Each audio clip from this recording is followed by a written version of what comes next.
Oui, non, je pense qu'il faut être humble, mais il faut être cependant confiant, sûr de nos forces. Et je pense que si on fait tout ce qui est possible de faire pour faire chuter cette Roma, on a effectivement une opportunité fantastique de poursuivre la route parce que les joueurs ont fait un premier match exceptionnel. Et donc voilà, ce serait véritablement un exploit. Il faut bien sûr se rendre compte que la Roma est remontée à bloc dans le même état d'esprit que d'autres précédemment.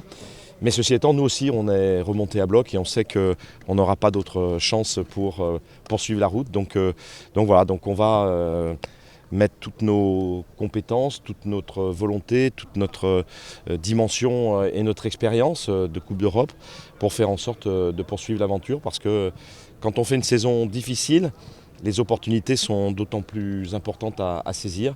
Donc certes, il faut être humble, il faut savoir que la Roma est probablement supérieure sur le papier, mais je pense que demain, on verra une équipe de Lyon qui va jouer à fond sa carte et qui a envie, plus que tout, de poursuivre l'aventure.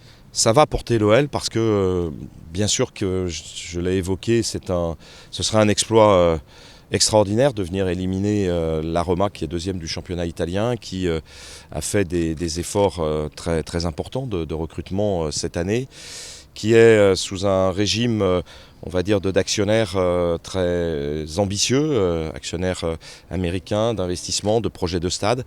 Et donc voilà, donc on est, nous, peut-être un petit peu en avance parce que le projet est lancé. On sait que pour aller, non pas au bout de l'aventure, mais pour progresser de manière extrêmement significative, eh bien on se doit de ne pas laisser passer cette opportunité. Et on a les atouts sur le terrain qui peuvent nous permettre de réaliser ce rêve qui permettrait à l'Olympique Lyonnais d'aller dans un nouveau quart de finale d'Europa League. C'est une compétition merveilleuse, je le dis à chaque fois au repas officiel, en m'adressant à l'UEFA et en les remerciant, parce que pour un président qui joue la Champions League ou l'Europa League et d'une manière générale les Coupes d'Europe, on ne peut pas imaginer ne pas à nouveau participer. Donc c'est une compétition de haut niveau, bien organisée par l'UEFA et qui permet de vivre des choses qui sont absolument extraordinaires. Alors c'est vrai, demain 200e match, je ne sais pas si d'autres présidents en France c'est sûr, mais même ailleurs, je ne suis pas sûr qu'il y en ait beaucoup. Bon, j'ai eu la chance de faire aussi 75 matchs de Champions League avec l'équipe féminine, donc ça représente des émotions incroyables. Mon cardiologue le sait. Donc voilà, mais c'est une compétition extraordinaire et en regardant d'un petit peu plus près, je me rendais compte que si on regarde les victoires sur ces 199e matchs, puisque le 200e sera demain, ça doit représenter 28% en fait seulement de défaites. Donc c'est aussi dans la capacité à réaliser les matchs et à ne pas les perdre ou à les gagner, une performance qui est tout à fait, on va dire, inégalée. C'est l'image, bien sûr, de ce qui s'est passé, c'est-à-dire une joie immense, mais surtout j'ai deux images un peu contradictoires.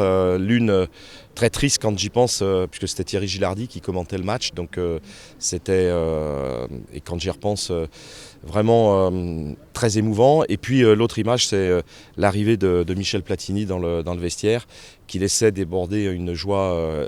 Il extériorisait complètement. Bon, il n'était pas encore président de l'UEFA, donc il n'avait pas de réserve à garder, à protéger.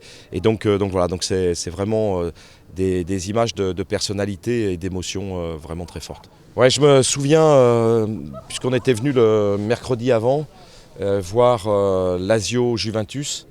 La Lazio avait complètement balayé la Juventus 4-0 ici sur ce stade. Et en fait, le titre de la Gazzetta était faites à l'OL la même chose que vous avez fait à la Juventus. Donc bon, on n'était pas très confiants pour ce match, on était inquiets. Et puis voilà, on avait une volonté, un peu comme on l'aura demain, absolument inébranlable de réussir ce match, ce qui était le premier grand exploit de l'Olympique Lyonnais. Et c'est vrai que c'est un moment marquant. Bon, c'est vrai aussi qu'il y a eu ici un deuxième match contre la Roma. Bon, on n'a jamais perdu, je croise les doigts, en vous parlant, mais sur ce terrain. Et donc on sait que si on faisait match nul demain, ça serait suffisant pour se qualifier. Bon, je ne suis pas sûr que ça soit vécu comme ça. Par contre, c'est vécu comme une opportunité de grandir. Bon, les mots ont été dits à la mi-temps l'autre jour. C'est vrai que probablement les joueurs qui sont ici n'auront pas l'occasion de rejouer de tels matchs. Donc avec l'OL tous ensemble. Maintenant, est-ce que c'est une génération ou est-ce que c'est la composition de l'équipe elle-même qui aura à changer, je ne sais pas. Mais en tout cas, on a tous conscience que c'est une opportunité magnifique et que les opportunités magnifiques, ou on les saisit ou alors on les laisse aller.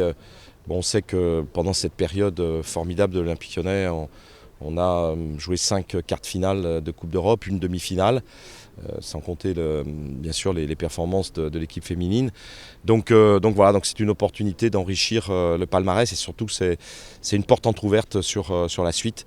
Donc il y a un double objectif, il y a bien sûr se qualifier et puis rester en vie pour cette compétition qui est magnifique. Bon, le plus beau, c'est la qualification pour le quart de finale à Madrid avec ce but de Miré, qui nous envoyait contre un très grand d'Europe, peut-être le plus grand en quart de finale. Bon, j'ai vécu aussi des galères, je ne sais pas laquelle, je ne vais pas m'en souvenir, mais bon, vous en trouverez certainement. Par exemple, j'en ai une autre là du côté de Chypre aussi en tête. Voilà, mais effectivement, Maribor était la première. On avait à cette époque pas encore gagné de titre, donc pour aller en Champions League, il fallait passer et on n'est pas passé. Donc voilà, mais c'était le début d'une grande aventure et pour rien au monde. Je ne voudrais avoir vécu une vie sans jouer ces Coupes d'Europe qui sont vraiment formidables sur le plan de l'émotion. Et comme on a eu bien plus de souvenirs positifs que de souvenirs négatifs, ma foi, on est là pour continuer l'aventure. Ouais, bon, il y a eu c'est des déceptions, mais voilà, c'est quand vous êtes en quart de finale, bien sûr qu'il y a l'ouverture sur la suite, mais c'était à Milan et ça s'est fait en très peu de temps en fait. Dans les pires souvenirs, il y a aussi celui d'Eindhoven parce que là il y a le sentiment de l'injustice qui vient en plus, je dirais, vous donner un arrière-goût et un goût amer. Mais voilà, mais il y a beaucoup plus de très bons souvenirs et comme je vous dis, avoir joué 5 quarts de finale de Coupe d'Europe et une demi-finale de Coupe d'Europe, c'est un vécu formidable et je souhaite à tous mes amis présidents d'avoir cette chance-là parce que c'est quelque chose d'unique quand on aime le football et qu'on est passionné de sa ville et de son club. C'est un peu ça, c'est-à-dire que c'est merveilleux, c'est un rêve au début, puis après c'est effectivement beaucoup d'anxiété, beaucoup de plaisir, souvent beaucoup de sensations et d'émotions très fortes. Plus souvent positif que négatif, c'est pour ça qu'on est là. Mais c'est vrai que ça s'assimile à une addiction parce qu'on y trouve des moments qu'on ne peut pas trouver dans le championnat français. On va pas le vivre à Lyon comme je pense, et grâce on va dire à cette défaite du Paris Saint-Germain. C'est-à-dire qu'on a tous en tête que bien sûr on peut perdre ce match, la Roma peut gagner le match, mais on a l'expérience, on a une expérience et une volonté absolument incroyable parce qu'on sait que tout est possible, mais quand on revit à l'avance ce qui va se passer demain, moi je peux vous dire que je n'imagine pas une seconde qu'on puisse se faire remonter complètement et j'imagine qu'on va marquer des buts, qu'on va s'agripper et qu'on va jouer pour gagner le match. Donc même si la jurisprudence est dans nos têtes, elle est là de manière curative et non pas pour nous inhiber par rapport à une envie qui sera irrésistible demain parce que tous les gars, tous les entraîneurs, tous les supporters, les 1000 supporters qui vont venir demain, tout le monde a cette conviction que c'est une opportunité que nous n'aurons pas facilement dans d'autres circonstances. Donc voilà, donc on va y aller avec la jurisprudence Paris Saint-Germain ou Barcelone, mais on va y aller justement pour en découdre et montrer qu'on a plus d'expérience que ça.